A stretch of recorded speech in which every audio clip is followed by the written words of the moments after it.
Hello guys, तो कैसे हैं आप सभी। तो आज की कहानी शुरू करने से पहले अगर आप मेरे चैनल पे न्यू हैं तो प्लीज़ उसे सब्सक्राइब ज़रूर कीजिएगा। तो आज की कहानी शुरू करते हैं। भाभी के साथ यह अच्छा नहीं हुआ। गाइस, आज की कहानी काल्पनिक है।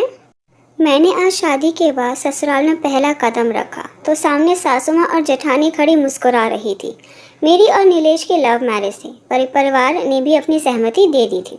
इतने में जेठानी देविका आई और हाथ पकड़कर मुझे अंदर ले गई और कहने लगी, मोहिनी तुम यहाँ बैठो, मैं अभी आई। कुछ देर बाद वह मेरे लिए चाय नाश्ता लेकर आती हैं। साथ में उनकी बेटी भी थी जो 12 साल की थी और छोटा बेटा ध्रुव जो 6 साल का था। दोनों अपनी मम्मी का पल्लू पकड़े पकड़े आ रहे थे।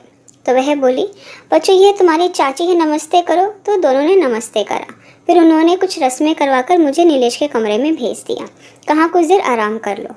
रात को मैंने नीलेश से पूछा, भाभी की शादी को काफ़ी साल हो गए हैं ना, भैया में और आप में कितने साल का अंतर है। तो वह कहने लगे, बड़े भैया रवि और मुझ में 8 साल का अंतर है और भैया की शादी भी जल्दी हो गई थी। एक बार मम्मी बहुत ज़्यादा बीमार हो गई थी, कुछ महीने बिस्तर पर रही तो सब कहने लगे बहू ले आओ, घर संभाल लेगी। तो किसी जानकार ने भाभी का रिश्ता बताया था। उन्हें उनके चाचा चाची ने पाला है, मम्मी पापा नहीं है। पर भाभी ने शादी के बाद बहुत अच्छे से सब संभाल लिया था। मम्मी की खूब सेवा करी। अब मम्मी काफ़ी ठीक है। फिर तो मेरी और मेरी जेठानी की खूब पटने लगी। शादी को 6 साल बीत गए। मैं भी 2 बिटिया की माँ बन गई। भाभी ने हमेशा अपनी छोटी बहन की तरह मुझे प्यार दिया, मेरी बच्चियों का ध्यान रखा। मैं नौकरी पर जाती तब वे उन्हें संभाल लेती थी। एक दिन वह अपनी अलमारी ठीक कर रही थी। मैं उनके कमरे में चली गई तो वह बोली, आ जाओ मोहिनी। मैंने कहा, दीदी आप काम कर लीजिए, फिर आ जाऊंगी। तो वह बोली, अरे तुमसे कोई चोरी है क्या।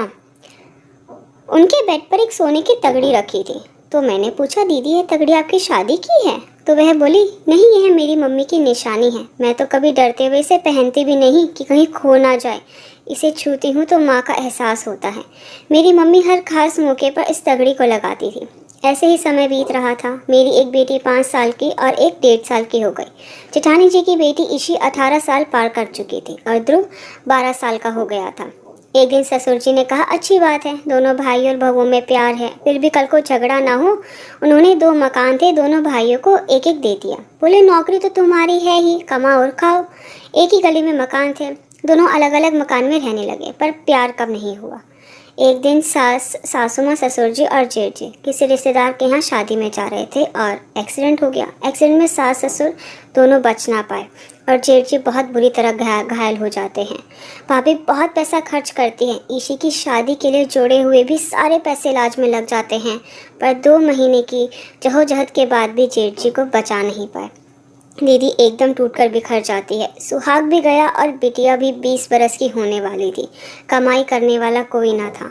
उन्होंने कुछ दिनों बाद मकान का एक हिस्सा किराए पर दे दिया और कुछ सिलाई का काम शुरू कर दिया। देवर ने कई बार कहा, भाभी आपको इतनी मेहनत करने की ज़रूरत नहीं है, मैं भी आपके बेटे जैसा हूँ। तो उन्होंने कहा, नहीं देवर जी, आपके ऊपर भी घर की जिम्मेदारी है, आपकी भी 2 बेटियाँ हैं, फिर भी ज़रूरत होगी तो मैं बता दूंगी। पर भाभी को बिटिया के विवाह की चिंता होने लगी थी। कुछ समय बीता। एक दिन दूर के एक रिश्ते की चाची ईशी के लिए एक रिश्ता लेकर आई। बोली, उन्हें घर को प्यार से संभालने वाली एक लड़की चाहिए, क्योंकि लड़के की मम्मी बीमार रहती है। 2 छोटी बहनें हैं। हाँ, पैसे की कोई डिमांड नहीं है, बस जो थोड़ा बहुत बाराती आएंगे खाने पीने की व्यवस्था करनी है। वह लड़के की फ़ोटो दिखाकर कहती हैं, केमिस्ट की दुकान है, कमाई बढ़िया है, अगर तुम्हें पसंद हो तो मैं बात चलाऊँ। तो भाभी कहती है कि मैं देवर से सलाह करके बता दूँगी। तो वह बोली, ठीक है। भाभी शाम को हमारे पास आती है और सारी बात बताती है। तो यह कहते हैं कि भाभी बिटिया सुखी रहे, हमें और क्या चाहिए। भाभी चाची को फ़ोन कर कह देती है कि आप बात करके देख लीजिए। वह बात करती हैं। एक दूसरे से मिलने के पश्चात रिश्ता पक्का हो जाता है। महीने बाद की तारीख निकलती है। भाभी सोच रही है बेटी के मन में अरमान न रहे कि पापा नहीं हैं। तो वह सोचती हैं ज़्यादा कुछ नहीं, पर लड़की के कपड़े, मेकअप का सामान, गले में कानों में पहनने के लिए सोने की चेन, इयररिंग्स, छोटा छोटा सामान तो चाहिए ही है। एक दिन मैं और यह भाभी जी के पास जाते हैं, पूछते कि भाभी जी बता दीजिए क्या काम कैसे करना है। तो वह कहती हैं, तेवर जी और कुछ तो खास इंतज़ाम नहीं है, मैं सोच रही हूँ अपनी यह तगड़ी बेच दूँ। तो मैंने कहा, भाभी यह तो आपकी माँ की निशानी है। तो भाभी ने कहा, तो क्या करूँ। तो इन्होंने कहा, भाभी मैंने भी कुछ पैसे जोड़ रखे हैं, वह बिटिया के काम आ जाएंगे। पर भाभी साफ मना कर देती है। तो यह भी ज़्यादा कुछ नहीं कह पाते कि कहीं भाभी के स्वाभिमान को ठेस ना पहुँचे। भाभी तगड़ी हमें दे देती है और कहती है तुम ही इसे सुनार के दे आओ, मुझसे नहीं दी जाएगी। तो हम दोनों तगड़ी लेकर आ जाते हैं। कुछ देर बाद 4 लाख रुपए ले जाकर भाभी के हाथ में दे देते हैं। उसमें वह शादी की सारी व्यवस्था अच्छी तरह से कर लेती है। शादी अच्छे से संपन्न हो जाती है। बेटियां ससुराल चली जाती है। ऐसे ही साल दर साल बीत जाते हैं। बेटी भी 2 बच्चों की माँ बन जाती है और ध्रुव भी एक मल्टीनेशनल कंपनी में नौकरी करने लगता है। अब भाभी के दिनों में सुधार आने लगा था। हम भी जितना हो सके भाभी के साथ देने की कोशिश करते थे, उनके साथ खड़े रहने की कोशिश करते थे। पर भाभी अभी तक भी अपनी माँ की उस तगड़ी को नहीं भूल पाई थी। सोचती एक वही तो पीहर की माँ की निशानी थी और मैं वह भी नहीं संभाल पाई। अगर मेरे पास वह तगड़ी होती तो मैं अपनी बेटी को दे देती। एक दिन हम उनसे मिलने गए। चाय पानी पीने के बाद देवर ने एक रुमाल भाभी को दिया।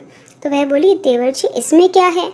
तो देवर ने कहा, भाभी इसमें आपकी अमानत है। भाभी रुमाल खोलकर देखती है तो उसमें वही तगड़ी होती है। तो भाभी पूछती है, इसे तो बेच दिया था ना? तो देवर जी कहते हैं, नहीं भाभी, सुनार से इसकी कीमत लगवाकर पैसे मैंने अपने पास से दिए थे। अब आप मेरे पैसे दे देना और तगड़ी ले लो। तो भाभी कहती है, पर देवर जी। तो देवर जी कहते हैं, भाभी इसी मेरी बेटी भी है, फिर भी मैं आपके सम्मान को ठेस नहीं पहुँचाना चाहता, पैसे लेने को तैयार हूँ। तो मैंने कहा, भाभी हमें पता है यह मात्र एक सोने की तगड़ी नहीं, आपका पूरा पीहर माँ की याद सब है। तो भाभी ने कहा, हाँ छोटी तुम सच कह रही हो, और वह मुझे गले लगा लेती हैं। फिर भाभी कहती है, देवर जी मैं आपके पैसे नहीं दूंगी, क्योंकि जो आपने किया वह एक बेटा ही माँ के लिए कर सकता है। पर मैंने अपनी दोनों बेटियों के लिए सोने की चेन बनवाई थी भाई की पहली कमाई के नाम पर, यह तो आपको लेना ही पड़ेगी।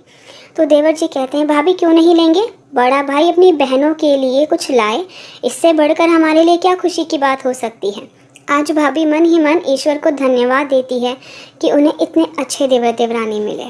आई होप गाइस कि आपको मेरी वीडियो पसंद आई। आपको मेरी वीडियो पसंद आई है तो प्लीज़ उसे लाइक ज़रूर कीजिएगा, शेयर कीजिएगा, मुझे कमेंट करके ज़रूर बताइएगा कि आपको मेरी वीडियो कैसी लगी। अगर आपने अभी तक मेरे चैनल को सब्सक्राइब नहीं किया तो प्लीज़ उसे सब्सक्राइब ज़रूर कीजिएगा। Thank you so much guys मेरी वीडियो देखने के लिए।